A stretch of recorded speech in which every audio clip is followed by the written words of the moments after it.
Hello guys, it's your one and only candlestick preacher, guiding you through the ups and downs of finance one candle at a time. On July 18, 2025, Trump just signed a piece of paper that changed everything about cryptocurrency in America forever. I mean forever. And if you think this is just another boring government story, think again. Stay with me because by the end of this video, you understand why some people are calling this the biggest financial shift since we ditched the gold standard. When a government as big as the US start talking about cryptocurrency, your eyes probably gaze over faster than the donut in the bakery window. But here's the thing, this isn't just political theatrics. This is real money, real changes, and it's about to affect all of us. Think of the crypto world until now like the Wild West. Lots of opportunities, but also lots of confusion, scams, and people getting hurt because there weren't clear rules or regulations. Well, the sheriff just rode into town and his name is the Genius Act. So what exactly is this Genius Act? And no, that's not just a clever name, though it kind of is, but it stands for Guiding and Establishing National Innovation for US Stablecoins. Now, if you are thinking, what the heck is a stablecoin? Imagine a dollar bill, but instead of paper, it is digital. That's basically what a stablecoin is. So a stablecoin is supposed to be always worth exactly $1, making it perfect for buying things online or sending money to your cousin in another country without the crazy price swings you see in other cryptocurrencies. That's what basically a stablecoin is. But here's where it gets really interesting. Before this law, stablecoins were seen as a risky asset that had little to no security when it comes to investment. For example, in 2022, a stablecoin called Terra Luna, the company of Terra Luna, got whacked off over $40 billion worth of user investment. That's how crazy they lost money in 2022. But now, the new sheriff called the Genius Act says never again. So now every stablecoin company has to keep 100% of the real money, like actual dollars or super safe government bonds, backing up their digital coins. So if they have over $1 billion of digital coins, they are going to be backed by real dollars of $1 billion. So it's like requiring every bank to keep all your money in the vault instead of lending it out. So it provides safety for users' investment. You see how cool this is, right? Now, and get this, it's not just about banks that can create these digital dollars anymore. Even tech companies, payment processors, even your local grocery store chain could potentially issue their own stablecoins. So it's like giving everyone permission to print money, but with strict rules about keeping it backed up. Now, what does this mean for you? Well, remember the last time you sent someone money internationally and maybe you paid like $25 in fees and waited for almost 3 days for it to arrive to that person.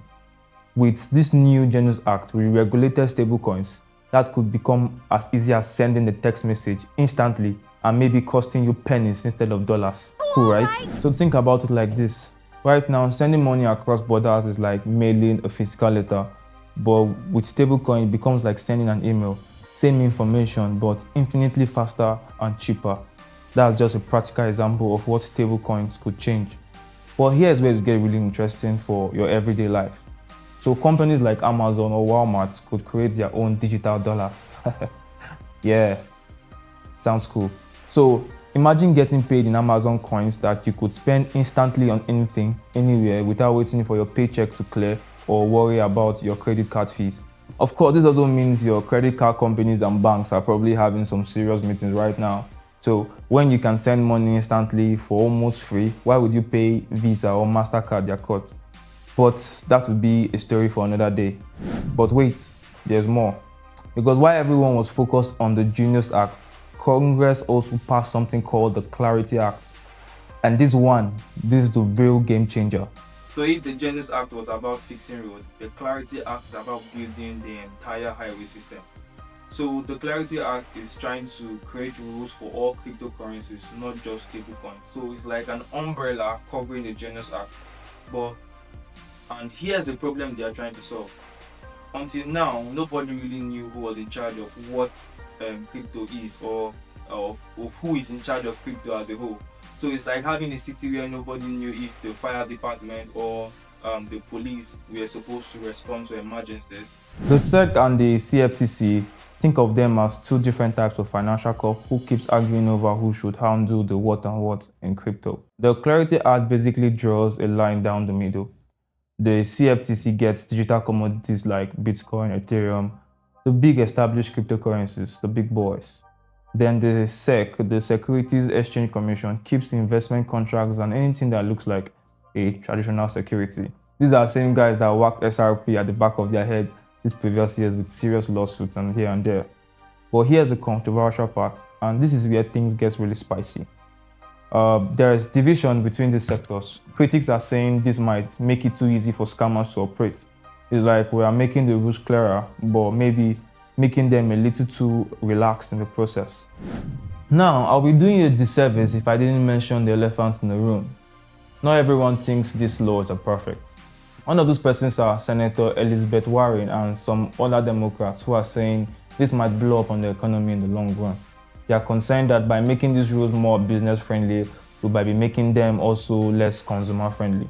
And honestly, they have a point. In 2024 alone, people lost over $9 billion to crypto scams. That's real money, real people, real families that were affected. So, we're making it easier for companies to create and sell digital assets. We should make sure that we are not making it easier for the bad guys too. But then, here's what's really fascinating. While we've been debating these rules, Europe already implemented something called the MiCA, which is MiCA, Markets in Crypto Assets Regulation. It's like they built the entire highway system while America were trying to argue about the speed limit. So in some ways, America is playing catch up. But if you zoom out, in other ways, America might be building a better system. The question is, will other countries follow America's lead, or are we going to have to change our rules or our rules to match theirs? But here's what I think is going to happen over the next year or two. First, we are going to start seeing stablecoins everywhere. I mean everywhere. Your bank might offer them, your favorite retailer might accept them, and sending money internationally is going to be as easy as sending money through Venmo or Cash App for payment. Secondly, we are going to see a lot more innovation. When the rules are clear, businesses can actually build things instead of just hiring lawyers and litigation officers. So expect to see financial products and services that we can't even imagine right now in the next 5 years to come. But remember what I said at the beginning about this being the biggest financial shift since the gold standard? Here's why that might actually be true. For the first time in decades, we are fundamentally changing how money works. Not just how we store it or count it, but how we move it, who controls it, and what it even means to own money. The Genius Act didn't just regulate stablecoins. It legitimized the idea that digital dollars can be seen as physical or real dollars. And the Clarity Act, if it passes, the Senate will legitimize the entire digital ecosystem. So whether you love crypto, whether you hate it or you don't understand it, this affects you and I. Because in 5 years, the way you pay for things, save money, and think about what money even is, that might all be different in years to come. And it all started with a piece of paper signed on July 18, 2025. Make sure you don't forget that. So, what do you think? Are these new crypto laws going to make your life better, or are we moving too fast without enough protection? Let me know in the comments below. And if this helped you understand what's actually happening in the crypto world right now, hit that like button and subscribe for more videos. And I'll be breaking down more financial terms or financial news that actually matter to you. I will see you in the next one. And as always, stay volatile. Peace.